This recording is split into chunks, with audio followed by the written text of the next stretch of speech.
আমরা বাংলাদেশিরা যখনই বিদেশে যাই, হোক সেটা মালয়েশিয়া, দুবাই বা ইউরোপ, একটা কথা প্রায় শুনি, ও আপনি বাংলাদেশি। এ কথার পেছনে একটা অবিশ্বাস, একটা সন্দেহ যেন লুকিয়ে থাকে। কেন এমন হয়? বাংলাদেশিদের মাঝে এমন কি লুকিয়ে আছে যা বাইরে বিশ্বের মানুষের আতঙ্কের কারণ?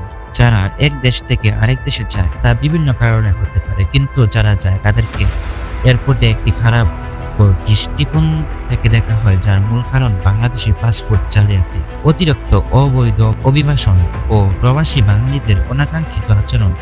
এসব কিছু মিলিয়ে বাংলাদেশি পাসপোর্ট আজকে বিশ্বের সব থেকে দুর্বল পাসপোর্টগুলোর একটি। আমরা আজকের এই ভিডিওতে জানবো এই পাসপোর্টের এত দুর্বলতার পিছনে মূল কারণ কি।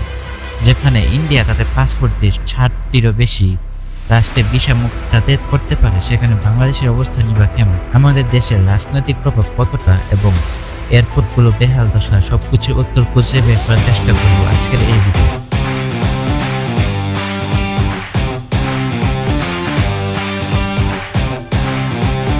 বাংলাদেশি পাসপোর্ট বর্তমান বিশ্বের সব থেকে দুর্বল পাসপোর্টগুলোর একটি।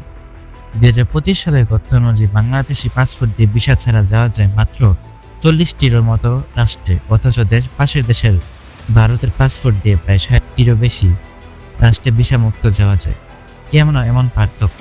এর পিছনে বড় কারণ হলো অতিরিক্ত অবৈধ অভিবাসন ও জাল পাসপোর্টের ইতিহাস। বহু বছর ধরে বাংলাদেশি পাসপোর্ট জালিয়াতির জন্য কুখ্যাত ছিল।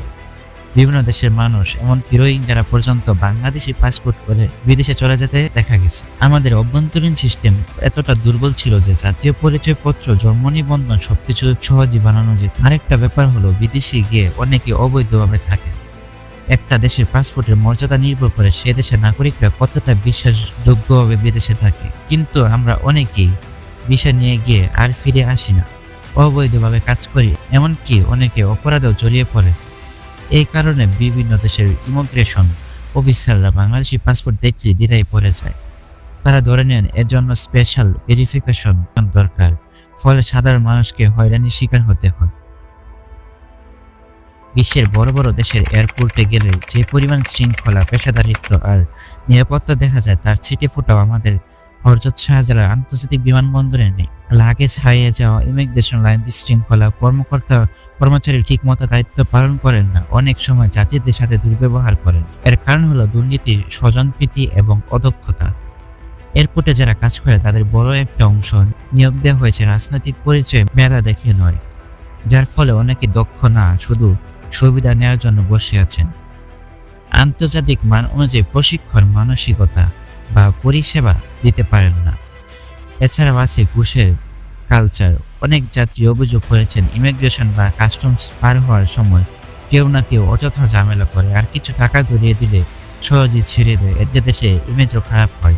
আসলে এই সমস্যাগুলোর মূল শেকড় রয়েছে আমাদের রাজনৈতিক ব্যবস্থায়। আপনি যদি দেখেন পাসপোর্ট অফিসে কাদের নিয়োগ করা হয়, এয়ারপোর্টে কাদের পোস্টিং হয়, তাহলে দেখবেন বেশিরভাগ ক্ষেত্রেই দলীয় বা পারিবারিক পরিচয় মুখ্য। মেধাবী বা দক্ষ লোক নয়, বরং বিশ্বস্ত লোক বসানো হয় সেখানে।